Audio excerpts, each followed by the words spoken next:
அடுத்து சுதேசி நீராவி கப்பல் நிறுவனம் சுதேசியை செயல்படுத்துவதில் மேற்கொள்ளப்பட்ட துணிகரமான நடவடிக்கைகள் ஒன்று யாதெனில் தூத்துக்குடியில் வ.உ. சிதம்பரனாரால் தொடங்கப்பட்ட சுதேசி நீராவி கப்பல் நிறுவனம் ஆகும். இவர் காலியா மற்றும் லாவோ என்னும் இரு கப்பல்களை விலைக்கு வாங்கி அவற்றை தூத்துக்குடிக்கும் கொழும்புக்கும் இடையே ஓட்டினார். இருந்தபோதிலும் ஐரோப்பிய கம்பெனியின் முறையற்ற கழுத்தரிப்பு போட்டினாலும் அரசாங்கத்தின் ஒருதலை பட்சமான போக்கினாலும் வ.உ.சியின் முயற்சிகள் தோல்வியில் முடிந்தன. அடுத்து திருநெல்வேலி எழுச்சி. திருநெல்வேலியிலும் தூத்துக்குடியிலும் நூற்பாலை தொழிலாளர்களை அணி திரட்டுவதில் வ.உ.சி. சுப்பிரமணிய சிவாவின் தோளோடு தோள் நின்றனர். இவர் 1908 ஐரோப்பிற்கு சொந்தமான கோரல் நூற்பாலையில் நடைபெற்ற வேலை நிறுத்தத்திற்கு தலைமையேற்றார். இந்த நிகழ்வு நடைபெற்ற இதே சமயத்தில் பிபின் சந்திரபால் விடுதலை செய்யப்பட்டார். பிபின் விடுதலை செய்யப்பட்டதை கொண்டாடுவதற்காக பொதுக்கூட்டம் ஏற்பாடு செய்வதற்காக வ.உ.சியும் சிவாவும் கைது செய்யப்பட்டனர். தலைவர்கள் இருவரும் அரச துரோகம் குற்றச்சாட்டப்பட்டு கடுங்காவல் தண்டனை விதிக்கப்பட்டனர். தொடக்கத்தில் வ.உ.சிக்கு கொடுமையான வகையில் 2 ஆயுள் தண்டனைகள் வழங்கப்பட்டன. மக்கள் செல்வாக்கு பெற்ற இவ்விரு தலைவர்களும் கைது செய்யப்பட்ட செய்தி பரவியதில் திருநெல்வேலியில் காவல் நிலைய நீதிமன்ற நகராட்சி அலுவலக கட்டடங்கள் தீக்கிரைக்கப்பட்டன. காவலர்கள் நடத்திய துப்பாக்கிச் சூட்டில் 4 நபர்கள் கொல்லப்பட்டனர். சிறையில் வ.உ.சி கடுமையாக நடத்தப்பட்டதோடு செக்கிழுக்க வைக்கப்பட்டார். கைது செய்யப்பட்ட வேண்டியவர்களில் ஸ்ரீ சுப்பிரமணியர், சுரேந்திரநாத் ஆர்யா ஆகியோர் இடம்பெற்றிருந்தனர். சிறை தண்டனையை தவிர்ப்பதற்காக சுப்பிரமணிய பாரதி பிரெஞ்சுக்காரர்களின் ஆதிக்கத்தில் இருந்த பாண்டிச்சேரிக்கு இடம்பெயர்ந்தார். பாரதியின் முன் உதாரணத்தை அரவிந்த கோஷ், வி.வி. சுப்பிரமணியர் போன்ற தேசியவாதிகளும் பின்பற்றினார். சுதேசி இயக்க தலைவர்கள் மீது மேற்கொள்ளப்பட்ட கொடூரமான அடக்குமுறை தமிழ்நாட்டில் சுதேசி இயக்கத்தை ஒரு முடிவுக்கு கொண்டு வந்தது. தமிழ்நாட்டில் புரட்சிகர தேசியவாதிகள் செயல்பாடுகள் ஏனைய இடங்களில் நடந்ததை போலவே தேசிய இயக்கம் இளைஞர்களுக்கு எழுச்சி ஊட்டியது. தலைவர்கள் இல்லாத சூழலில் அவர்கள் புரட்சிகர பாதையை நோக்கி திரும்பினார். புரட்சிகர தேசியவாதிகளுக்கு பாண்டிச்சேரி பாதுகாப்பான ஒரு புகலிடமாக இருந்தது. தமிழ்நாட்டைச் சேர்ந்த இந்த புரட்சிகர தேசியவாதிகள் பலருக்கு புரட்சிகர நடவடிக்கைகள் குறித்த அறிமுக பயிற்சியும் லண்டனில் இருந்த இந்திய கவுஸ் என்ற இடத்திலும் பாரிஸிலும் வழங்கப்பெற்றது. அவர்களில் முக்கியமானவர்கள் எம்.பி.டி. ஆச்சாரியா, வி.வி. சுப்பிரமணியர் மற்றும் டி.எஸ்.எஸ். ராஜன் ஆகியோர் ஆவார். அவர்கள் புரட்சிகர நூல்களை பாண்டிச்சேரியின் வழியாக சென்னையில் விநியோகம் செய்தனர். புரட்சிவாத செய்தித்தாள்களான இந்தியா, விஜயா, சூரியோதயம் ஆகியன பாண்டிச்சேரியிலிருந்து வெளிவந்தன. சில புரட்சிவாத செய்தித்தாள்களும் பாரதியின் பாடல்களும் அரசுக்கு எதிரானதென தடை செய்யப்பட்டன.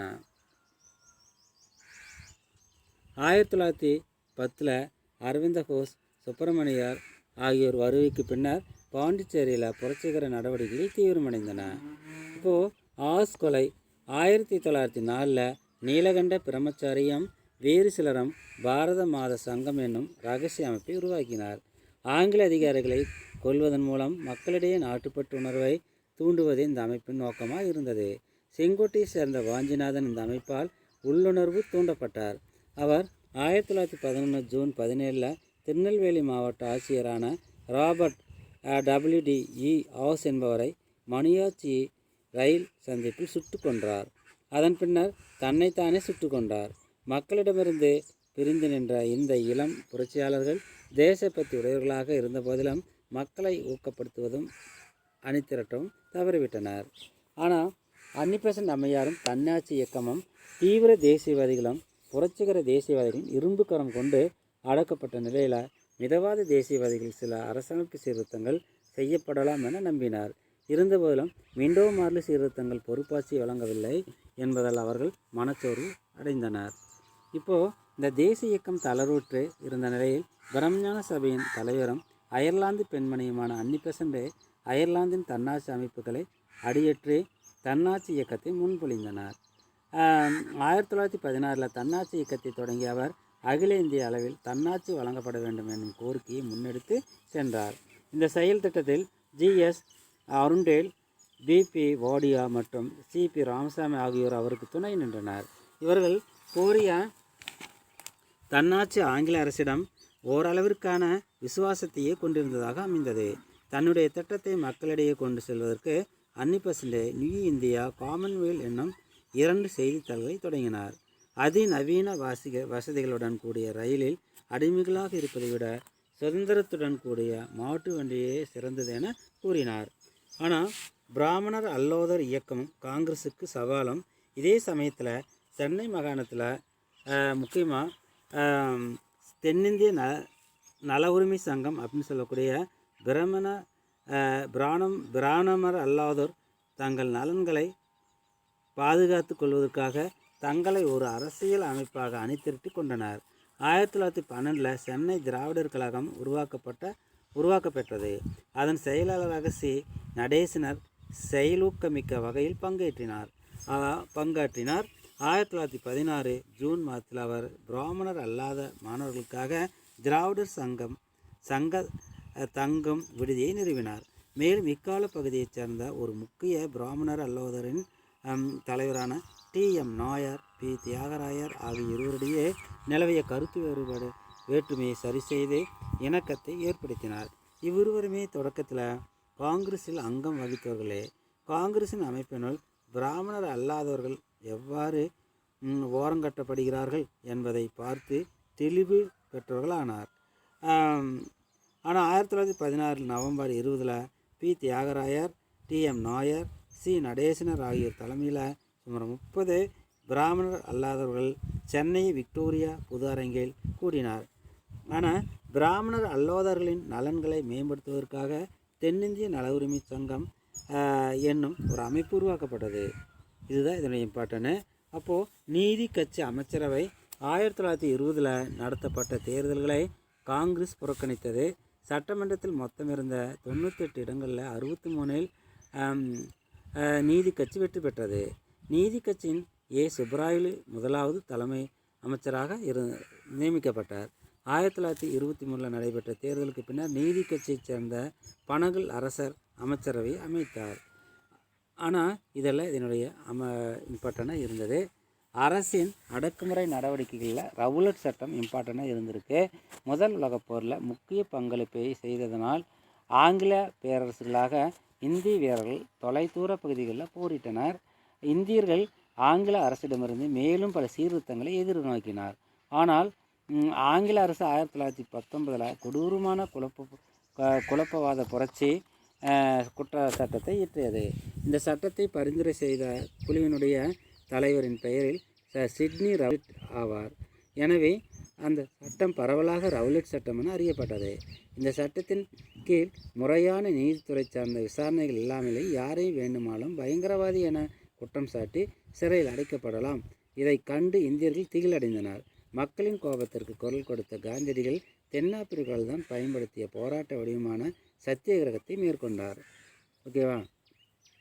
ரவுலட் அப்படின்னு சொல்கிறவர் ஆங்கில நீதிபதி. இந்தியாவில் இந்த சட்டம் ஆங்கிலேயர்களால் அறிமுகப்படுத்தி ரவுலட் ஒரு சட்டத்தை பிறப்பித்தார். உடனே இந்தியாவில் யார் ஆங்கில அரசுக்கு எதிராக ஈடுபட்டாலும் உடனடியாக விசாரணையின்றி கைது செய்ய உத்தரவிட்டார். இதுதான் ரவுலட் சட்டம் என்று அழைக்கப்பட்டது. 1919 ரவுலட் சத்தியாகிரகம். 1919 மார்ச் 18 மெரினா கடற்கரையில் நடைபெற்ற இந்த கூட்டத்தில் காந்தியடிகள் உரையாற்றினார். ஆனால் 1919 ஏப்ரல் 6 கருப்பு சட்டத்தை எதிர்க்கும் நோக்கில் கடையடைப்பும் வேலை நிறுத்தங்களும் நடத்தப்பட்டன. தமிழ்நாட்டில் பல பகுதிகளிலும் எதிர்ப்பு ஆர்ப்பாட்டங்கள் நடைபெற்றன. சென்னை நகரின் பல பகுதிகளிலிருந்து தொடங்கிய ஊர்வலங்கள் மெரினா கடற்கரையில் ஒன்றிணைந்து பெரும் மக்கள் கூட்டமானது. அந்த நாள் முழுவதும் உண்ணாவிரதமும் பிரார்த்தனைகளும் மேற்கொள்ளப்பட்டன. சென்னை சத்தியாகிரக சபை என்ற அமைப்பும் நிறுவப்பட்டது. Rajaji, Kasturi Ranga, S. Sathyamurthy, George Joseph ஆகியோர் கூட்டத்தில் உரை நிகழ்த்தினர். தொழிலாளர்களுக்கென தனியாக நடத்தப்பட்ட கூட்டம் ஒன்றில் வி. கல்யாணசுந்தரம், திருவிக, பி. வாடியா, வ.உ.சி. ஆகியோர் உரையாற்றினார். தொழிலாளர்களும் மாணவர்களும் பெண்களும் பெருவாரியான எண்ணிக்கையில் பங்கேற்றதே இந்த இயக்கத்தின் முக்கியமான நோக்கமாக இருந்தது. கிலாபத் இயக்கம். ஆனால் ஜாலியன் வாலா பாக் படுகொலை அதற்கு காரணமான ஜெனரல் டயர் அனைத்து குற்றச்சாட்டுகளில் இருந்தும் விடுவிக்கப்பட்டதோடு அல்லாமல் அவருக்கு பரிசுகளும் வெகுமதிகளும் வழங்கப்பட்டன.